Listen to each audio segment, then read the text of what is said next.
Ba-dum, bum, bum. Windy pig, oh, windy, windy, windy, windy pig, oh, windy, windy, windy, windy pig, oh, windy, windy, windy, windy pig, oh, windy, windy, windy, windy pig. Right, this is the final bit of this section of this build, or this job, in the garage gadge. I'm not sure quite how it'll get edited together, because I've been waffling on for hours and I've had 5 beers at this point. So we'll see what happens when we edit it out.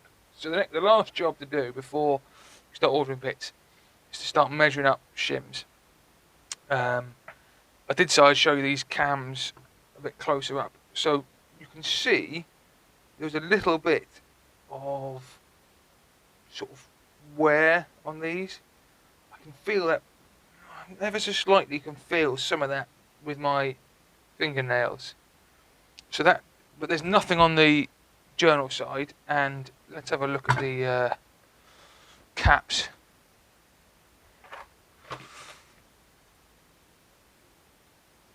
There's evidence, a little bit of evidence on there. So that tells me whatever it is. I mean, I find that odd. I thought these would wear faster, or these might be hardened. I'd have to speak to someone who designs bikes, an engineer who knows more than me about these sort of things. But let's have a look at this. Let's find number 4. 6, 4, right. And that's our intake. And it goes in this way around. So that's 4 and that's 4. You can see, I hope you can see on the camera, there is just an ever so slight, sort of lining going round the sort of camshaft, which tells me, probably means something's got in there, isn't it? I mean, you've got a very thin oil sort of film that sits in here between these two when it's running properly. That's just an exit for oil to get out from this one. But I'd say that probably means there's some tiny particulates of metal got into that top end at some point. I remember when I did the oil on this first time, when I first took the oil out of it, when I put it back on the road a couple of years ago, the oil was fucking awful. And it's got a really weird filter in it that I don't remember seeing often before, but it's like a cartridge filter, rather than like a one you just screw on off you go. You put a piece inside a cartridge, but it's filter, and it's got like a sort of a spring in it, so it's sort of under a certain pressure, the oil passes straight through, so you've always got oil going up the top end quickly, and then under pressure that closes, and then it all gets pushed through the filter itself. And I just wonder if at some point it was run. It's not even done that many miles. It's only done 50,000 miles or so for a bike of its age. But either way, you don't know, do you? It could have been run for years with the same oil in it. It could be loads of little bits of metal got in there. It could be. I mean, we know that it's passing oil, so it could be bits of. It could easily be just bits of piston ring. Either way, something's got in there, little tiny particulates. You usually see some pickup, or whatever you'd call that, on the camshaft. You do see some evidence of the spinning in there. There's always somewhere, but this has got. You can feel it in your fingertips. Yeah, that one's quite bad. You can feel it in your fingernail. So I'd say there's a good chance this bike wasn't the best. It wasn't looking after the best, or it's just getting to the end of its life, I suppose. Maybe it's just, it's coming to the point where it's going to be a bit rough and ropey. And I think, like I said before, the evidence that 4 out of 8 valves are in spec means that when someone's done this, they've just done the 4. They've not bothered. The others were close enough. Why bother? Whereas I'm going to try and get these all to the loose end of the spec if I can, or towards it. I don't mind buying 8 shims to make it that way. So this is the next bit of the job. Once you've got your clearances measured and you're sure they're right, once you've got your shims out, now you can measure these. Now, if we're lucky, these are marked up what size they are. Now, usually, after a bit of a life in a bike, the markings wear off. Sometimes they're on the edge, sometimes they're on the front.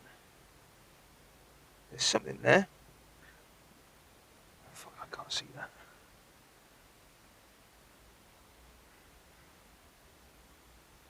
No, If there ever was a mark on this, oh, 5. Is that looks like a 5? Well, it's definitely a 5 on that one. So that says 5. That might be 5 mil. Don't know. That says 5 on it. Now let's get the old verniers out. Now this is the other. I didn't say this at the beginning. This is the other thing you're going to need. Why is it on? That's why I get so many batteries. This is the other thing you're going to need if you're going to do a valve job, or if you, or sorry, it's not quite the case.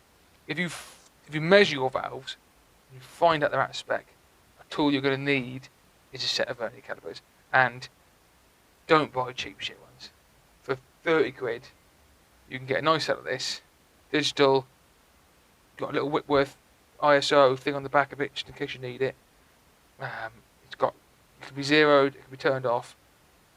This is what you want. Set a decent, top of the range, metal vernier calipers. Metal everywhere, all metal. Anything, if you buy a set and they're plastic, send them the fuck back. You know, if you buy a set and they've got metal teeth but plastic on here, send them the fuck back. Just get a decent set of verniers. Even if you just buy them and then return them to Amazon, just get a decent set, please. Because those plastic ones, they're just fucking shocking. If you can get a micrometer, even better. If you're willing to spend the money, I don't have one. Can't be asked. Don't need it. Don't do the work often enough that needs a micrometer to do it. If I do need a micrometer, I can borrow one off work or from a friend. What I do, this is good enough. But don't buy shit. But don't buy mega stuff for the sake of it. Anyway, talking my ass off now. So let's start on the exhaust side. Let's measure these. Oh, let's start here. That's a 5. That says anything we on a 5.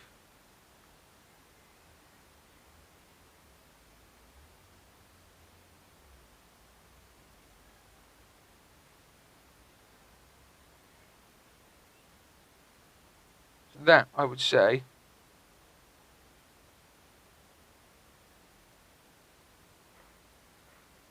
2.35. That measures that. So we'll put that down here. 2.35. So that's, oh fuck, that's the wrong one. No, that's right. 2.35. Measured clearance there. Right, next one. So there might be, these are all 2.3 and the 5 gives us the what it is. Or might be, oh who knows, let's see if we can find something else. So this says, yeah, there we go. I hope you can see this. That says 235 on it. See that? I don't know if you can see that. It says just 235. Let's measure it and see if it comes as a 235 or not.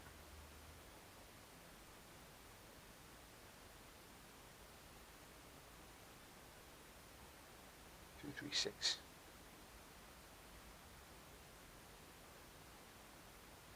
See that?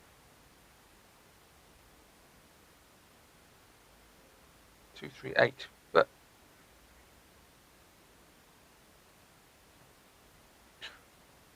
interesting.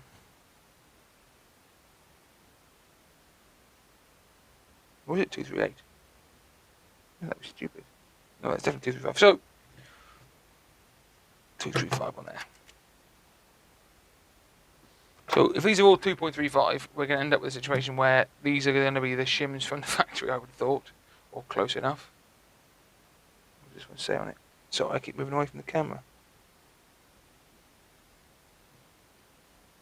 That one is nothing left on that one at all. Let's measure that one in. Zero that.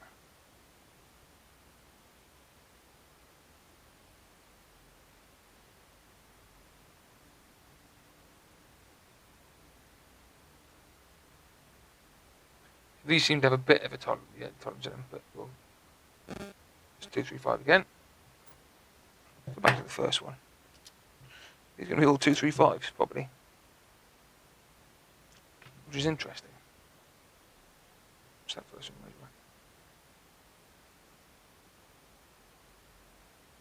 Look at that, look, that's 2.3, right? You'd say that? Put 0.3 minus when you put them back together. 2, let's zero that. Zero that.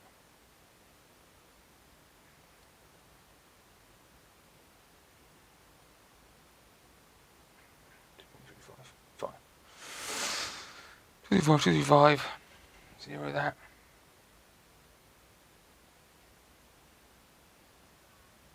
235 again. Yeah, 235. And the last one.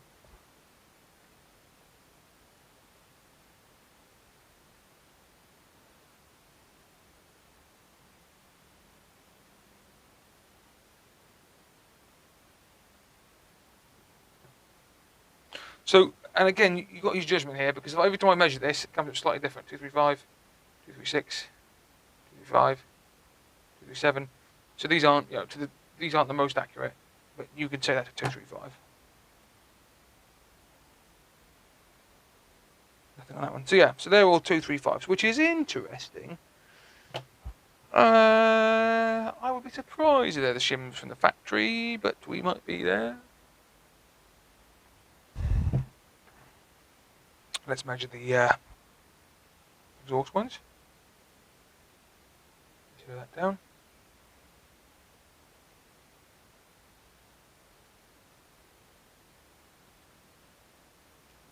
.41, 2.41. Any sign of anything on them? Sorry, I can move the camera. No sign of any markings. Well, that was 2.4 anyway. 2.40, which would make sense, I suppose, because their 5mm range is bigger. So this would, if these are all 2.4, then these could well be the original factory Kawasaki shims. This could never have been valved in its life. 2.43, 2.42, 2.43, 2.42, 2.41. So that's a 2.4 as well. 2.40.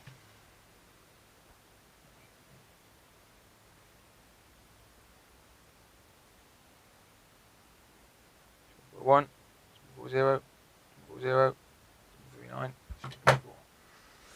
Anything on that one? Nope. 2.40. And the last one.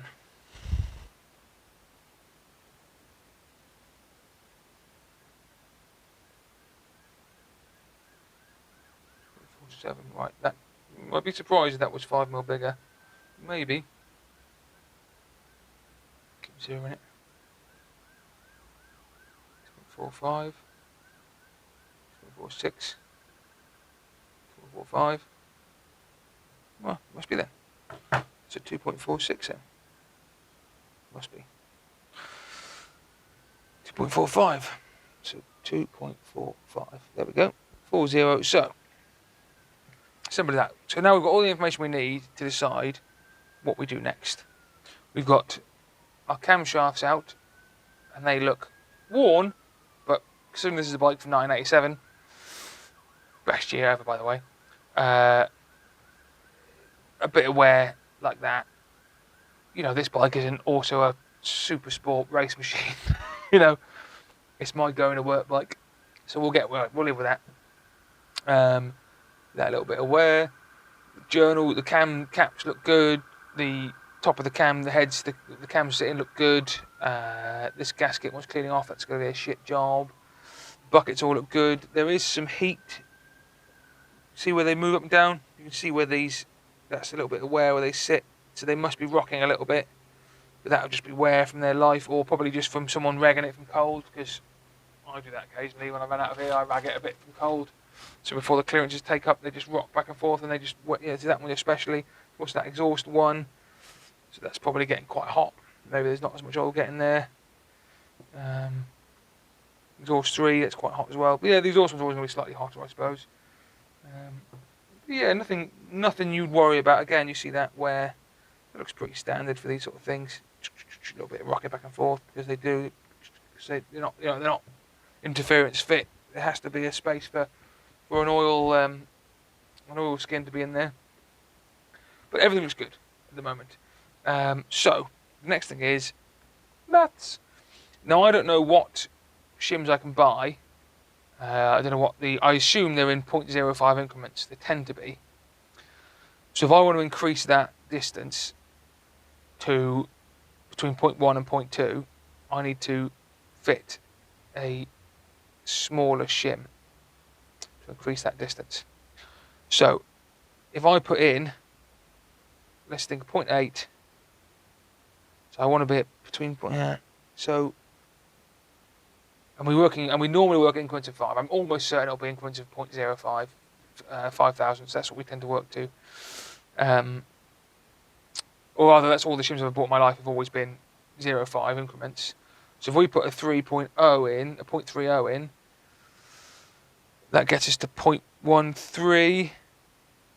If we put a 0.25 in, we get to 0.18. So that would mean then, if we put a 2.25 in, we get 10 thousandths. So we end up with a measured clearance of 0.18, which is the loose end of that, which is what you want. So we're going to put in 2.25, and you work along. So at the moment we've got a 1.3, a 1.3 in here. We could leave that as it is. It's not far off, but we could put a 2.30 in, and we end up with a 0.18 clearance, which is better. We don't go beyond that because it's too loose. You get clatter in, you get all sorts of problems, you get wear, you get damage. So we might do that. I'll think about that. It depends how much it is per shim, really. So 0.07, so similarly to here, we'll put a 2.25 in, and that'll get us to 0.17, which is well within tolerance. And here, 15, you know, we could put a 2.30 in, and that'll get us to 0.20. I probably won't bother. Again, if we're buying 8, we're buying 7, we'll buy 8. We're only buying 4 shims, we buy, it's a toss up. And again, it's up to you. You can buy whatever you want, really. You can get, but I might as well spec this because I want to run this bike for a long time. And although it will need a bottom end rebuild at some point, I think, or at least a top end rebuild at some point, pistons and rings and a bit of a paint. At least when I do that, I can say that I can ignore this valve job basically. So it's one less job in the future. So I might as well do it. So here we are again, 245, get to 25. The closest we're going to get is, take 10 thousandths off was 1.8. And that's 2.3. So if we go 2.35, is not enough really, is it? That's just 10, that's 18. We go 2.30, we get to 23. So what's that? Yeah, so 0.23, which would be nicer. So we've got a 2.30 in there, which is a shame. If there was, we might be doing some of these shims again. 20, so we put a 2.35 in there. So look, this is a win here. Look, we just saved ourselves the cost of a valve of a shim, because that then will be 0.25. So we can use one of these 235s over here. Save us a cost. We'll go 0.14. It's got 240 in. Again, we put a 235 in. We get 0. No, what is it? It works at 19. So we put 2.30 in. It's 29. Oh, hang on, my maths is fucking all over the place here. 5 will makes it 19. 10 makes it 24. Yeah. So we put a 2.30 in there, and we get 0.24. And the last one, 0.17, we can get to 23. So we put a 2.35 in there, and we end up at 0.23. Is that right? 7, 8, 9, 10, 11, 12. Oh, 8, 9, 10. Oh, right, sorry, 2.22. 7 and 5 is 12. Yeah, so we've already saved ourselves the cost of 2 shims, because we can use 2 of these 235s up here. So these 2 will go there. And I think that at that point then we won't bother. Well, 2 shims are buying 6, we might as well buy. So if I don't change that one, where does it be 1.5? A loose end. Yeah, so okay, I think I'll buy 6. So it saved me the cost of 2 shims. It's not a lot of money, 2 shims, but be plenty you can save. When putting a ship bike back together is helpful. So I hope that's clear. I don't think it is. I might have cut, but we know our measured distances. We've got our shim sizes. We've got our new shim size underneath, and that gives us what will be our clearances once the new shims are in, give or take a couple of thousandths. That are just tolerance when you're manufacturing things, I suppose, at this sort of level.